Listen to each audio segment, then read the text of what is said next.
Jim Nash, the Oakland County Water Resources Commissioner, thank you for being with us on the Oakland County MegaCast. We appreciate you taking time out of your schedule. Well, I really appreciate you having me on. This is I'm always trying to educate the public as much as I can. So go ahead and start with that, because I think a lot of people don't really understand what your department does. It's not just our drinking water. Oh, certainly not. No, well, actually, that's not the bulk of what I do.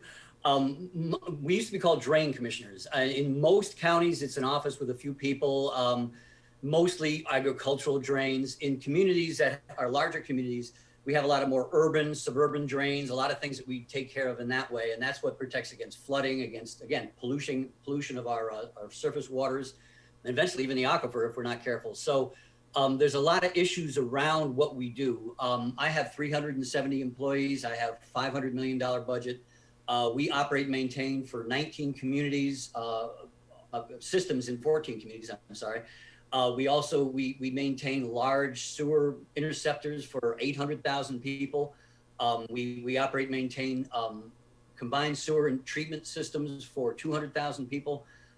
We have in every single community in Oakland County, we have operations. So we're everywhere. So, Commissioner, what's one of the biggest challenges you and your employees face?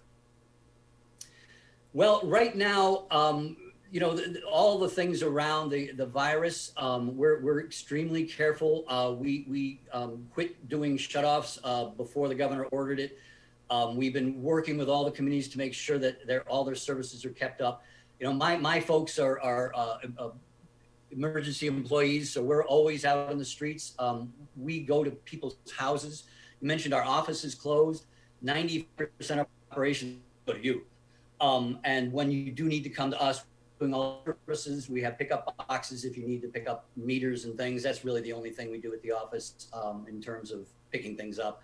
Everything we're doing electronically. So if we're not keeping safe, we can't keep you guys safe. So that we have to make sure that all our employees are as healthy as it can be. So we're following all the rules. We're very careful with what we do. There is no virus in any of the drinking water systems. It's not that kind of thing. It doesn't get into drinking water.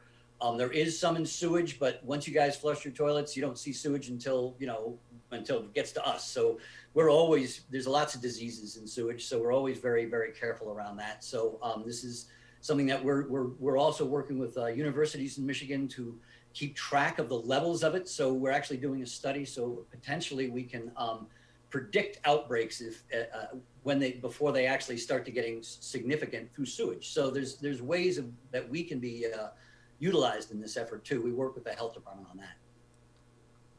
Jim Nash with us, Oakland County Water Resources Commissioner with us on the Oakland County MegaCast. And Commissioner Nash, you have a new project that's going to be you're going to have the ribbon cutting for it in September in Pontiac. Can you explain to our audience what exactly that project is and what makes it unique to our area? Certainly. Okay. This is it's at the Clinton River Water Resource Recovery Facility. It used to be called the Pontiac Wastewater Treatment Plant. When we took over this system back in 2015, it was in very, very bad shape. Very old system. It was built in the 30s initially, and so we've been rehabbing this. And part of that is Pontiac is an economically disadvantaged community, so they would have had a hard time paying for all these improvements. So we changed the system, and we brought in 12 communities around Pontiac that now contribute sewage to that. So we're using the facility at its full capacity, which saves those communities money, and they help fix the plant to make it the best it can be. So part of that is a project that we're having a ribbon cutting on the 24th of September. This is a brand new process. The first time in Michigan, the third in the US. It's been used in Europe for a while. And we take the solids out of sewage. We used to just kind of wring some water out of it and either fill them, or some non-crop farmers would take it for fertilizer. But now we'll be using this process that will be able to reduce the volume of the solids by about 75 or 80%. We'll be producing about 4 or 5 times as much methane, which is natural gas, from that as we digest it. So this will allow us to run the entire facility off of the methane that we produce from the sewage we treat. We will no longer be using in any significant way fossil fuels, natural gas that comes out of the ground that's contributing to climate change. So this is a new way of creating energy from the very things we use. And that's why we call it a resource recovery facility. And I'm proud to say that we just won this week an award called Utilities of the Future Today. It's by the Water Environment Federation, the Association of the Association of Water Management Professionals, and several other groups to honor organizations that are really looking to the future, to sustainability, to being able to use our resources rather than just throwing them back into the environment and causing more pollution. So these are the kind of things that my office has been doing for some years now, and we've been quite successful, and we're leading efforts statewide to make this much more a practical alternative for other systems that that deal with sewage. Commissioner, you're definitely leading the way. Explain how you even find out about the possibility of some of these programs and then taking it from a discussion to implementing it. Well, again, I have some of the best engineers in the state working for Oakland County. My management team and my engineering staff are always looking for new ideas, and we've been working together on all these things. I actually heard this at a conference that we went to some years ago, that this was something that could be used. And as a matter of fact, one of my engineers, who's now with the Great Lakes Water Authority, I miss him a lot. We went to Lansing because they had an experimental station at Michigan State using these kind of techniques on a small scale, but we'll be using on a much larger scale. And this is something that will actually also produce grade A fertilizer that people can use on their lawns and their gardens, that we can either give away to the communities that are presenting the sewage, or we can sell it on the market. Washington, D.C. does that. We're speaking with Jim Nash. He's the Oakland County Water Resources Commissioner. Great things that you guys are doing over there. One of the things I don't think the community kind of understands the importance of keeping our waterways safe. Illegal dumping or pollution of the waterways, is that a big issue in Oakland County, or is it getting better as time is going on? Because I know back in the day it was a bigger issue with some of the manufacturing plants polluting the waterways Sure. with their runoff. Well, I'll tell you briefly. Back in the 70s, when they passed the Clean Water Act, the Clean Drinking Water Act, all those things, those went after point source pollution, what you're talking about. Pipes that come out of factories, pipes that come out of wastewater treatment plants, chemical plants, things like that. And those are heavily regulated now. It's really hard to get away with pollution but from facilities. That's something that's heavily covered by the state, by the federal government, by Oakland County. And the bigger issue is, as you say, people dumping things in storm drains. That's one of the big issues, is dumping in storm drains. We have a pollution hotline. We have contact my office, 248-858-0958. Go to my website, oakgov.com/water. There's ways to report all these things. We get a lot of reports and we can investigate them, and that's good. The biggest issue that's facing our lakes, rivers, and streams right now is runoff pollution from stormwater. Stormwater is a non-point source solution. Wherever stormwater falls, it's either absorbed in the ground, natural areas, or when it hits pavement and rooftops and parking lots, things like that, then it runs off into the nearest storm drain. When it runs into a storm drain, it's carrying whatever's on that road or roof into the water. Oil, gas, brake dust even has an impact on the environment. These kind of things get up over time, and there's no treatment for this. It goes right into the nearest body of water, nearest stream, lake, river, whatever, without any treatment. So what we're trying to introduce is green infrastructure. Green infrastructure tries to mimic how natural ground absorbs water before it runs off.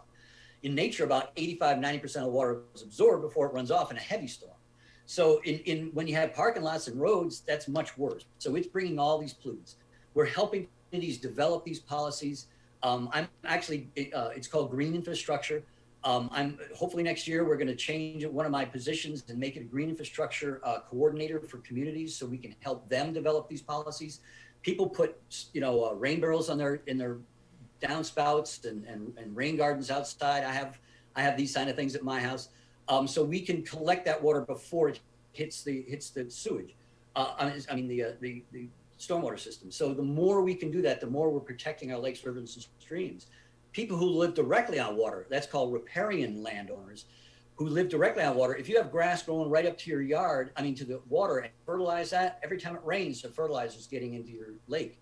And if that happens, that's why we have beach closings, because of algae and feed on the fertilizers, and they create significant problems of pollution. So we're trying to educate riparian landowners too on how to do that, and to make sure that they're not damaging their own lake they live on.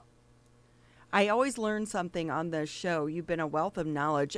Hey, quickly, I saw on the website that the Kids Clean Water Calendar Contest. Talk about that, and where does that stand, and what do you guys hope to do with that contest every year? Well, that's part of our education program. My office, along with Pure Oakland Water, that's a nonprofit that I work with to get all these things in front of the public. We do a bunch of different things. We do scholarships, we do internships at local watershed councils, and we do education for 4th and 5th graders all across the county. They're called watershed festivals. We do one at Oakland University in the spring. It's a one-day event where we have like 1,200 kids come. And then we do a 4-day event at Cranbrook, where about 1,800 kids come over 4 days. And these are all 3rd and 4th graders. They learn all about the environment, all about protecting their water. It's a really great event. The kids are so enthusiastic. They absolutely love it. Part of that process, and part of what we do through that, is the Kids Calendar Contest. Go to my website again, oakgov.com/water, and look for it on, or search for it, Kids Calendar, and your kids can apply for it. If they win, there's 12 winners and a grand prize winner, and if they win, they get a year. At the one at Cranbrook, they get a year at the membership at Cranbrook. They get a bunch of little swag and interesting stuff, and they get all kinds of good stuff to take home, and they get their calendar printed. 5,000 calendars are printed, and they're almost always all given out. So people are very, very popular. They love them, and the kids are so talented, and they're all learning about the environment while they're doing it. So I think it's one of my favorite things. I love to all the events with the kids because they learn so much and they're so enthusiastic. Oakland County Water Resources Commissioner Jim Nash with us on the Oakland County Megacast. Commissioner Nash, you talk about education for kids, and before that you talked about steps that people can take at their home to protect the local environment and to support the water systems and make them more effective and efficient. Things like catch barrels for drain water and all of that, and that takes a certain amount of education to do it effectively and to do it safely for the environment around. So for people that do want to take those steps and do want to contribute in any way that they can, where can they get more information from your team or from the county about how to do that safely? Well, you can go to my website. It's again oakgov.com/water. Search for whatever interests you. Green infrastructure, I have a bunch of stuff on it. The one I talked about for riparian landowners, it's called Waterfront Wisdom. Just Google Waterfront Wisdom on that. Again, this area you're in has a ton of lakes, so there's a lot of people who live on lakes. And it's a booklet, about a 12-page booklet that explains why it's important, how you can do these things. It's really actually not very expensive to do, and in the long run, it's really beneficial for everybody who lives on a lake or river or stream to make sure that they're not going to have those beach closings. I fish a lot, and I go on these lakes, and I see every year I go, there's a few more people that have done these green infrastructure things, and it warms my heart. And that's why I want to have this coordinator position, so all the communities can push this stuff out. The Michigan State Extension Service has a program called the Master Gardener Program. We're going to be working with them to make this part of their curricula so we can teach people how to plant these native species that have to be part of that green infrastructure because they absorb water much better. So all these things I'm working in the next couple of years, we'll be going to all your communities. You'll be hearing this from us, from your communities, hopefully from your kids in school. So going forward, we want to make sure that everybody always understands this and that we're all working in that same direction. Jim Nash with us, the Oakland County Water Resources Commissioner. Thank you so much. And you know what? You and your team are doing amazing things here for our community. So thank you. And I'm guessing because you are a water commissioner, those green plants behind you are not fake. They're probably real, huh? They're not fake. Well, they look great. They look great. So you guys are doing great things over there. We appreciate your time, and say hello and give our congratulations to your team as well for your recent award and all the efforts that you're making and doing to try to keep our community green, environmentally safe, and sustainable for the future. Well, I thank you. And the county is well served by the people who work for it. I can tell you that.